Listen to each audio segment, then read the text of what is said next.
Hi, and welcome to Gadget News and Review. We are home to some of the coolest gadgets, and the best consumer reviews online, buyer's guides and features. If you like our review, please subscribe for more upcoming reviews videos. Asus ZenFone 6 Review.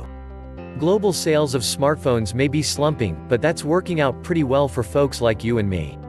Phone makers, desperate to get us to buy their devices, are increasingly cranking out models that offer as many premium features as possible without also driving up the price so high that it turns off would-be customers.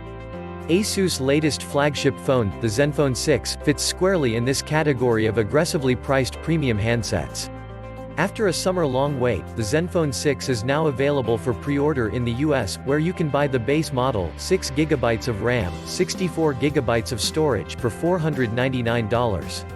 In addition to Asus Store, you can get the phone at Amazon, B&H and Mobile Advance. B&H lets you opt for the 128GB configuration for an extra $100. Asus also makes models with 8GB of RAM and 256GB of storage, though we're not seeing those on sale as of this writing. A micro SD slot lets you expand storage to 2TB on the phone if you're so inclined. The ZenFone 6 is available unlocked. It only works with GSM-based carriers like AT&T and T-Mobile, as well as the many prepaid and discount carriers that use those companies' networks. It's impossible to talk about the ZenFone 6 without first addressing that camera, since it influences just about every part of the phone's design. By having a camera serve double duty for both standard photos and selfies, Asus can offer a full-screen display free of all but the slightest of bezels, with nary a notch or punch hole in sight. But to combine the front and rear camera into a single module that swivels around to wherever it's needed, you give up some spontaneity. To switch the camera from rear to selfie mode, you launch the camera app and tap an on-screen button. It takes a couple of seconds for the camera to pop up, which may not seem like much, but it's a delay you don't have with a more conventional camera setup. You can also drag the button to move the camera up and down to get the best angle, but that takes even longer, about 5 seconds for the camera to rise up off the back of the phone and snap into place. None of that will matter for posed self-portraits, but it also means you'll be lucky to capture those in-the-moment shots. Because the dual-lens array sits in the middle of the phone, I find that it's exactly where I place my fingers when I'm gaming in landscape view, so I fear that I'll smudge the lenses more than I would with other smartphones. The ZenFone 6 features Corning's Gorilla Glass 6 up front, along with a glass black where you'll find the fingerprint reader just above the Asus logo. That logo's in an eye-catching blue on the midnight black model I tested. You can also get the phone in twilight silver. The glass design gives the ZenFone 6 a heavy feel. It outweighs the 5.9-ounce Pixel 3a XL. The physical buttons for controlling the phone live on the right side of the ZenFone 6. From top to bottom, you get a smart key that launches Google Assistant or triggers other shortcuts, the volume rocker and the power button. I'm not a fan of stacking the buttons this way. Perhaps with more time to use the phone, I'd train myself not to hit the smart key when I really want to put the phone to sleep, but that day has not yet come. Asus put speakers on the top and bottom of the phone and they handle audio well, though high notes like the guitar riff that opens Creedence Clearwater Revival's Up Around the Bend sound a little distorted. The bigger problem with the speakers is that you run the risk of covering them when playing games in landscape mode, which can muffle the sound on first-person shooters and other action games. Since the company freed up all that screen space by removing a dedicated front camera, it made the most of the extra real estate in the ZenFone 6. The 6.4-inch LCD panel is enormous, and its 92% screen-to-body ratio draws you into whatever's happening on the screen. When running across the Erangel landscape in PUBG Mobile, I notice detailed scenery that escapes my attention whenever I try out the game on phones with smaller screens. Everything looks sharp on the ZenFone screen, thanks to the full HD+ resolution, and bright colors are particularly appealing. Brad Pitt's bright yellow Hawaiian shirt lit up the screen in the Once Upon a Time in Hollywood trailer. The phone even captures some of the hazier colors Quentin Tarantino uses to set the scene in his story of late 60s Hollywood. That said, watching The Ballad of Buster Scruggs on Netflix, I thought the colors looked more muted on my ZenFone than they did when I watched it on my TV, though we'll chalk that up to the difference in screen sizes. Where the ZenFone 6's display struggles is with darker colors and blacks. In the Frozen 2 trailer, Elsa's blue dress was practically lost among the shadows until I cranked the screen's brightness up past 80%. When the lighting darkened in the Tarantino trailer, I also had to strain to make out details. That's the trade-off you make with LCD panels, though, as you give up the truer blacks that OLED technology can offer. The ZenFone 6 captures 161.3% of the sRGB color spectrum, which compares favorably to the 123.4% that the LCD-based iPhone XR recreates. But phones closer in price to the ZenFone 6 that also happen to feature OLED panels, the Pixel 3a and the Moto Z4, both fared better in our lab with respective results of 182% and 221%. The colors the ZenFone 6 displays are accurate, though, with the phone getting a Delta E rating of 0.15. That's better than the iPhone XR 0.28, the Moto Z4 0.24, and even the Pixel 3a 0.18. Numbers closer to 0 are more accurate. At 466 nits of brightness, the ZenFone 6's screen is bright enough. The Pixel 3a, which I find much too dim, topped out at 401 nits on our light meter, while the iPhone XR blew those phones away with a 589 nit reading.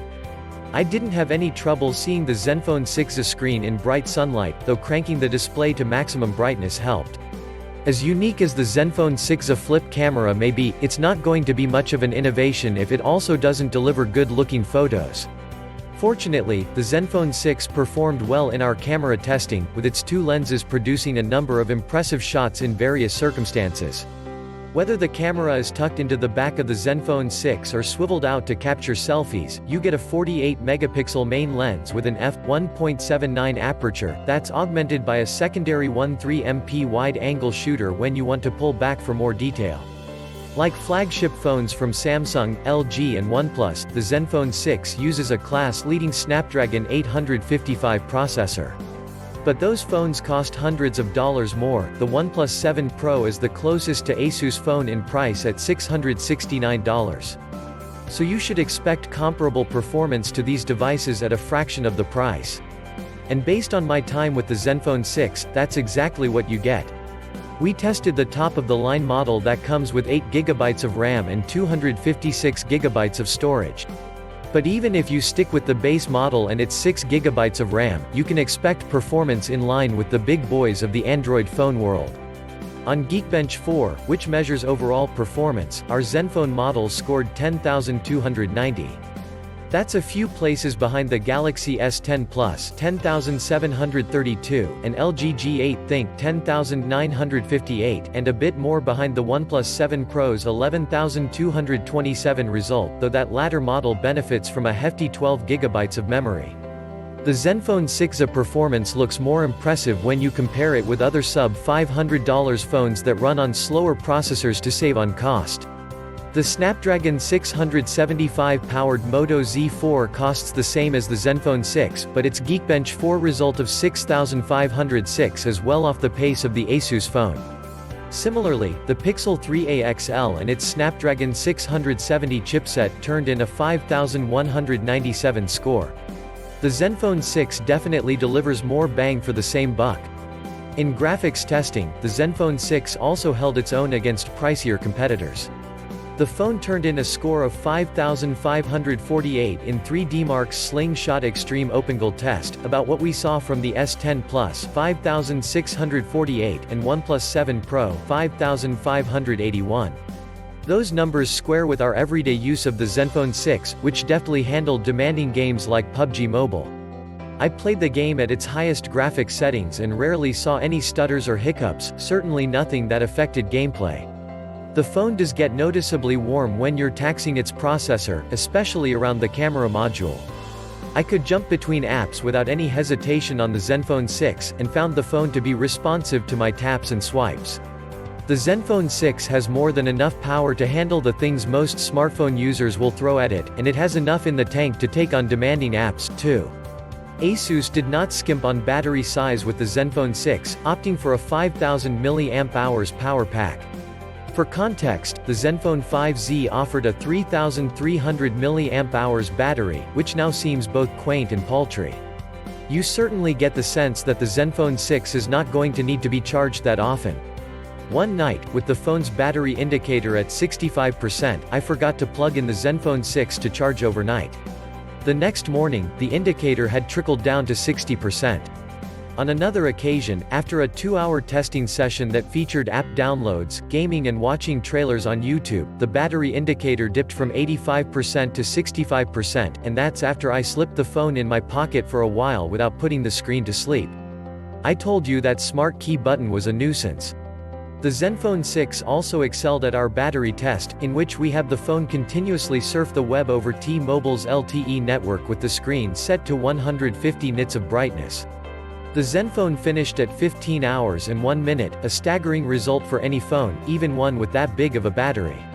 This puts the ZenFone 6 on our list of phones with the longest battery life.